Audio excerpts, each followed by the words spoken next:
You teach what you tolerate. You teach what you model. Business is messy and unpredictable. Sometimes lonely. So lonely. So lonely.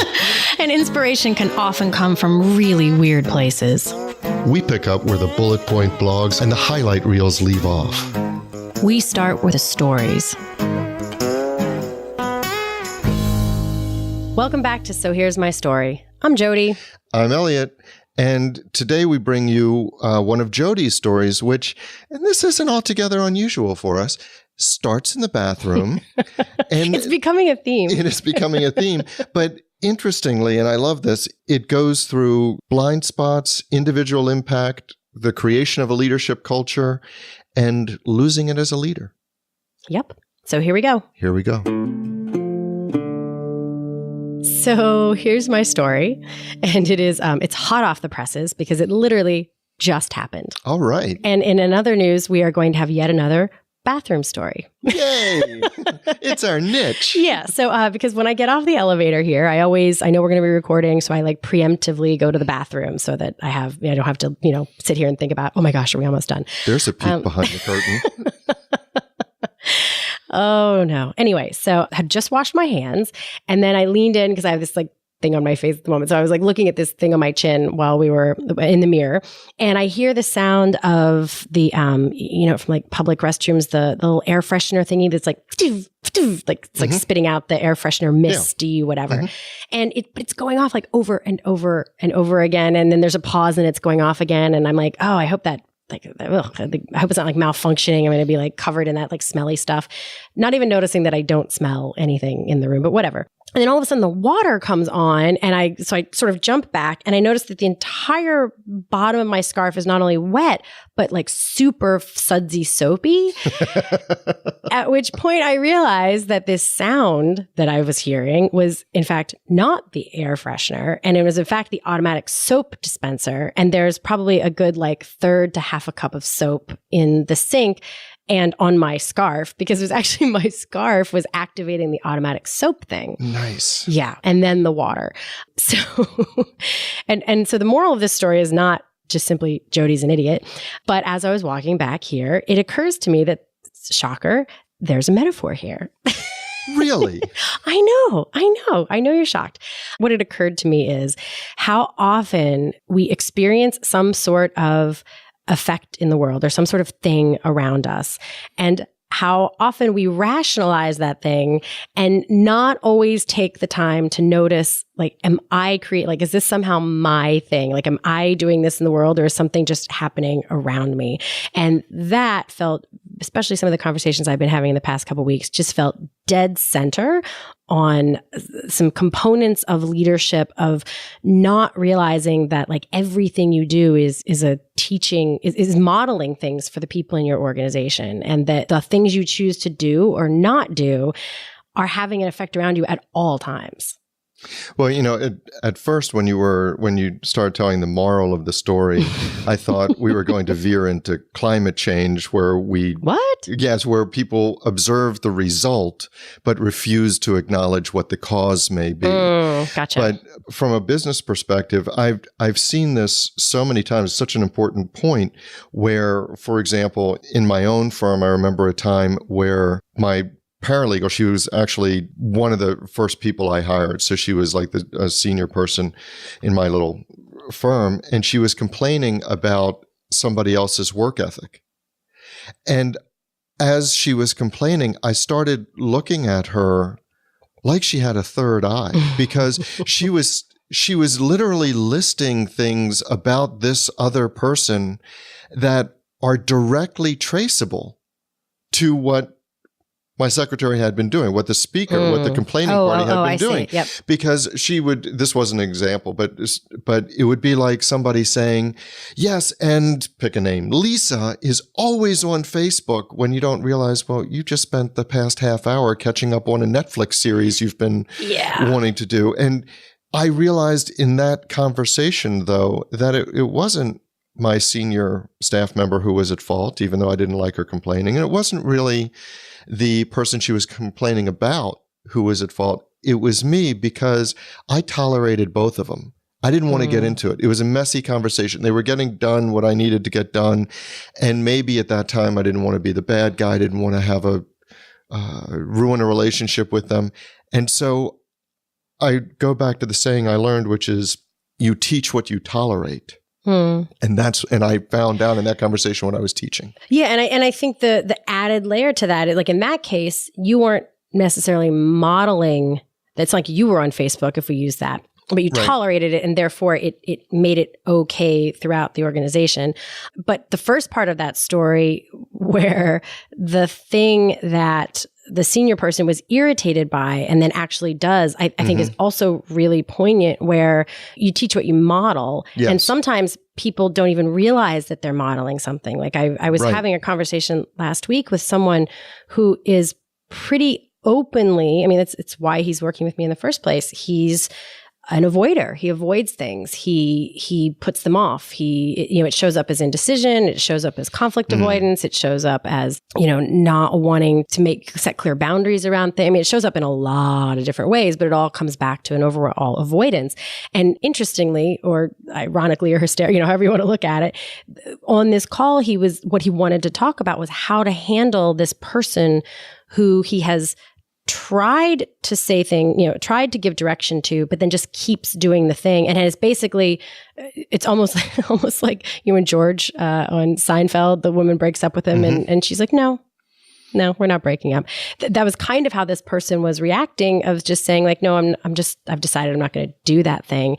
And he was shocked. And I said, yeah, but you have basically like planted a forest of culture in the organization where you demonstrate that avoiding things is okay. And so everyone subconsciously or consciously has taken on the posture of, I get to avoid things if I want to, because that's what you're modeling. So let me ask you a question, though. In your story, you said that this is one of the reasons that he's consulting with you or something to that effect.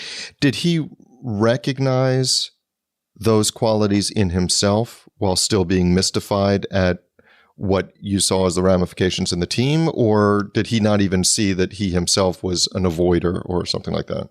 I'll let you know. Okay, fair enough. No, so a little bit. I mean, the real answer there is a tiny bit, tiny sparks. It takes a while sometimes to see your own blind spots. Which, by the way, every time I think about this topic, I have to steer my brain away from trying to even guess what my blind spots are, because everybody has them. Sure. There are all sorts of things that you don't even realize that you're doing. And I'm always like, oh my gosh, what is my version of that? Quick side note, I do have this theory when you gave your Facebook example. I do have this unproven theory that the things that bug us most about other people are actually our weaknesses, or the things that we are worst at.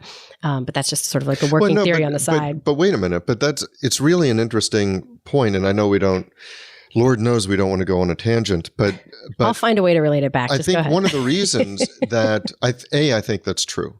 And B, one of the reasons. I will say, I don't think it's always true. No, like people can irritate. Universally true. But I think it's always worth asking to be like, maybe this is something I do. Okay, let's frame it this way.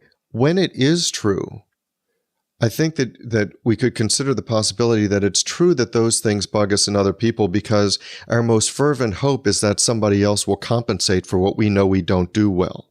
Wait, you lost me on that one. Meaning that, let's say, one of my big issues in business is when I finish the major project, let's say it's a major transaction, we finish it, we get everything signed, sealed, and delivered. There's a last couple steps, which are administrative, but they're still important. Putting together the closing binder, making sure everything is filed in its place, whatever. I dramatically fall off there. Yeah. Because I finished the big thing. I know this thing. Yes. So I dramatically fall off there.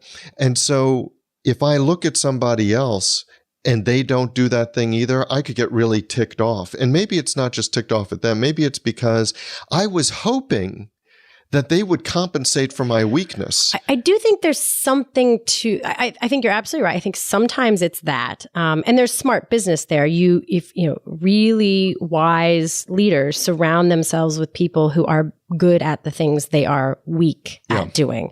So there's that. But I remember laughing, endlessly with another friend when Another friend of ours was talking about how she was exhausted from her parents coming to visit because the whole time they were there, she couldn't get a word in edgewise. And this is a friend of mine with whom you cannot get a word in edgewise. And we were just staring at her and like looking at each other like, is this happening? Like, okay. Like, what do we say? Do we say anything? Do we just must be annoying. Okay. I can only imagine what that must be like. And it's hysterical, but it's a little bit like, it's not exactly the same, but it's a little bit like the, what's it called? The Dunning-Kruger effect. Do you know this thing? Yeah. That, for anyone who doesn't, it's that you literally just Google it. It's the Dunning-Kruger effect. I think Kruger's like K-R-U-E or E-U-G-E-R. There's an umlaut, I think. There's an umlaut. I don't think there's an umlaut. But it has to do with like you don't know. It's a test they did, and I'm going to completely botch this, but it's something like the better people were at this math or whatever, it was some sort of aptitude test, the better they actually performed.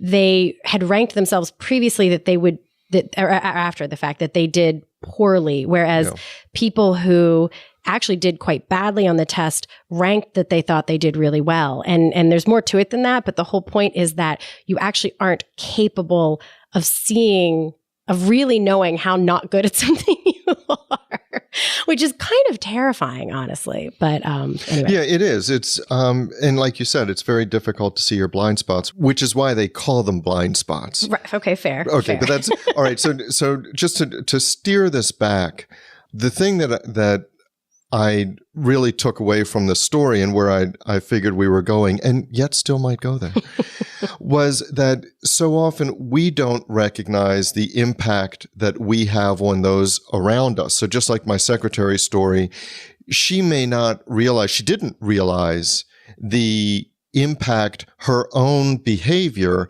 had on influencing the work ethic of the colleague about whom she was complaining. Mm-hmm. So I guess my question is, if we don't recognize our own blind spots, how is it from a leadership perspective that you can open somebody's eyes to their blind spots without quite ruining a relationship or questioning their value? Well, I think the even more important question is, how do you help the archaeology? What's the I can't think of the word, but dig out your own. Excavate? Excavate. That's what I was looking for. How do you excavate your own blind spots or notice them? Because here's the really, really, really tricky thing about leadership. There are lots of pithy quotes out there about, that if anything in the organization, the buck stops here kinds of quotes, that it all comes back to you and it's always your fault, not always your fault, but the quotes about take little credit for the wins and all the credit for the losses, that kind of thing. Yeah. And it's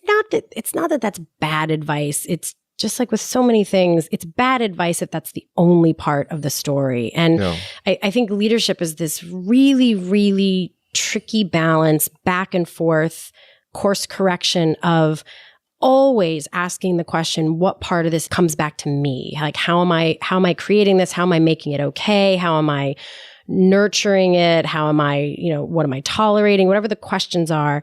But then also not always coming from this, because it's not always just you. There are other things in play. People are responsible for their own things. And so a couple of things that I think are always worth just, I think of it more as quick check-ins, because if what you take from this is, everything is always my fault, that's not useful. But I think when something bugs you, taking when you hear a sound that's clearly doing something that's unusual, think, am I making that happen anyway? Like stopping and pausing and looking around instead of just moving forward on autopilot. So watching out for how quickly you rationalize things, but then also pausing to just notice if somebody else is bugging you. Is it possible that you are somehow creating the environment that makes that okay? Which is the part when you asked me if my client could see that. He was able to see the part where his own avoidance was making it seem okay to avoid things. So that part he got.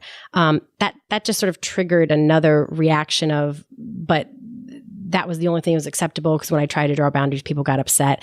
That just brought a whole other layer of new conversation. But that to me is the progress that's needed as you kind of have one awareness and it brings up another thing, and then you help to figure it out. But. And I think that there's an addition to that, because the client, and I don't know, but maybe that client is a leader in his or her organization. You know, maybe she's the head of a group or head of a team or head of a company.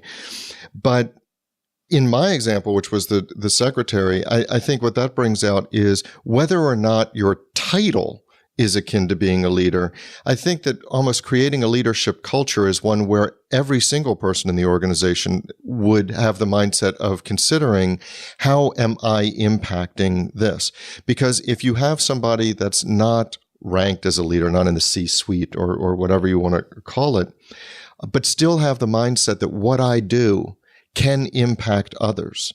What the guy who's parking the cars or you know, sweeping the warehouse or whatever does can impact others. If you're sweeping out the corners, like in last episode a couple episodes ago, previous episode, when you were talking about the squeegee kid and the squeegee kid, you know, he's getting to every little corner of that windshield. Now, if he were in an organization, he might not be, as a 10-year-old, he might not be the CEO. But if he has that attitude of getting into every corner, then I believe that would have a tremendous impact on those around him. Yeah. There's another layer to this that we didn't quite touch on, which is and I know it was a fictitious example, but when you said, you know, she was just on Facebook and then she's mad this other person's on Facebook, there is another part to this that is not blind spot. You know, blind spots almost insinuate that you are the victim of something that is subconscious, that you can't see it, you know, and those things certainly happen. But there is a more conscious level to this that we can be more aware of, which is that, and I forget exactly how this quote goes, but that we are inclined to assume best intentions of ourselves, or even just be aware of our context. And so if we use that example, your paralegal may have been saying, well, I was only on Facebook because I needed to XYZ, or I just needed a little bit of a break for a minute because I had a really hard conversation and I needed to delay. So she takes in the context of why that was okay. So internally and this is perfectly natural, makes sense why we do it, but internally we weave in the context of whatever makes our behavior acceptable. And then we completely leave all that behind when a lot of times when we look outwardly and it's just, oh, they were fooling around on Facebook for no good reason. And so that's the place, that's a place to get a foot in the door of this place of just noticing where you're giving yourself the benefit of a rationalization, and then that stops dead at the door of internal versus external, and you're judging someone else. Yeah, I think that's exactly right. Her mindset would have been, if I challenged her on it, it's okay for me because, and the because in her case may have been because I've been here for over a decade. And I've done this and I've done that and I've put in my time. And so if I want to play around on whatever for a while, I can. But she's new here and she doesn't get to do that. Maybe it's that. Maybe it's a claim of entitlement or something. But you're right. I think that rationalization does come along with that, sometimes, certainly not always, but sometimes it goes along with the reason that you don't accept your individual responsibility or your impact. It can't be me because. Well, yeah. And I think there is something also, and this is something I find leaders are very frustrated about sometimes. I've jokingly called it like leadership eyebrow, where almost like in the movies where somebody scratches their nose at an auction and they accidentally bid on the thing. Yeah. People notice your behaviors. They notice your habits. They watch your mood. They watch your reactions to things. Everything you do is a constant traffic signal of what's okay, what's not, what gets a certain reaction, what doesn't. People are watching you to understand what's acceptable. They pick up the culture from you. And so, yeah, you may have a very good reason to be on Facebook. That doesn't mean that you are not sending the signal that it's okay to be on Facebook. No, and it takes me back to what I tell my students in public speaking. What I've always learned is that you're always on stage. You are in that example. You are on stage from the moment I say, Denise, come on up, give your speech, whatever. Because if Denise gets out of her seat with this, and I know yet another reason to have video, but with this kind of hangdog look and gives this,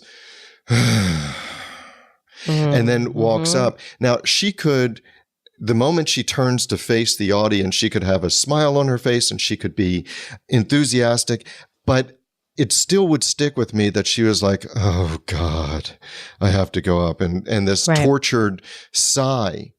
And I think that that's what happens. There's one example that I can give. There was a guy in the law firm that I worked in.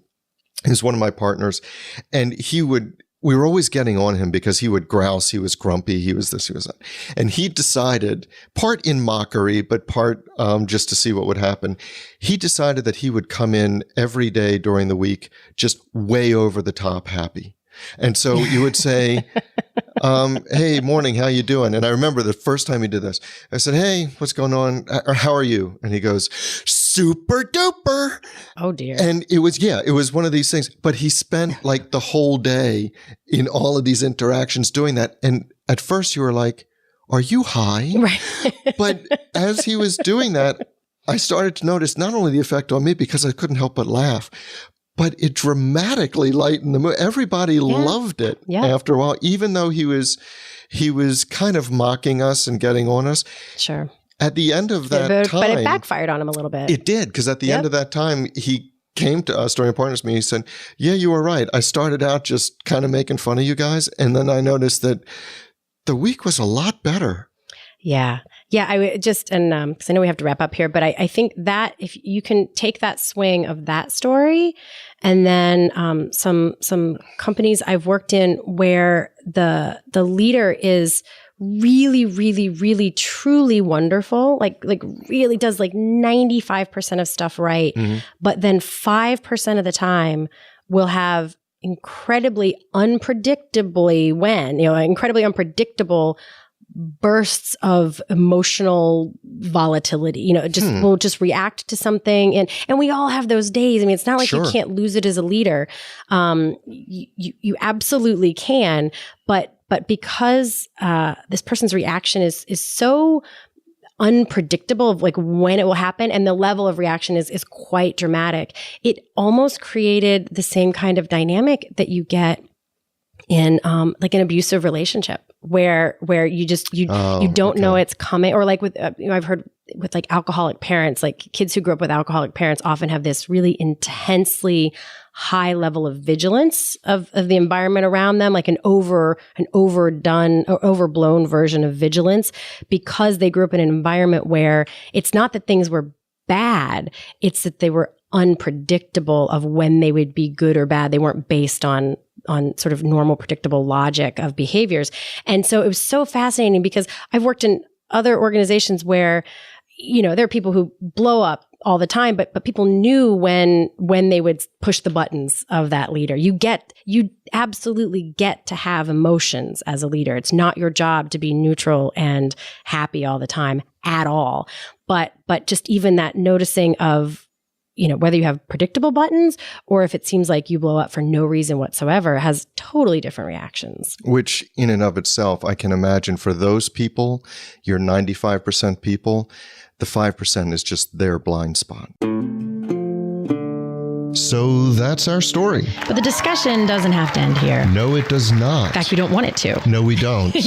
That is why we actually have our private Facebook group, which we started to make sure that we could get your comments, your rants, your thoughts, your stories. You can find links to that group, as well as show notes and links to subscribe via email, and how to find us just about anywhere you can possibly find podcasts at sohere'smystory.com. And you can also find us on Facebook and Twitter at SHMS Podcast. And since we know it takes a village. Yes, it does.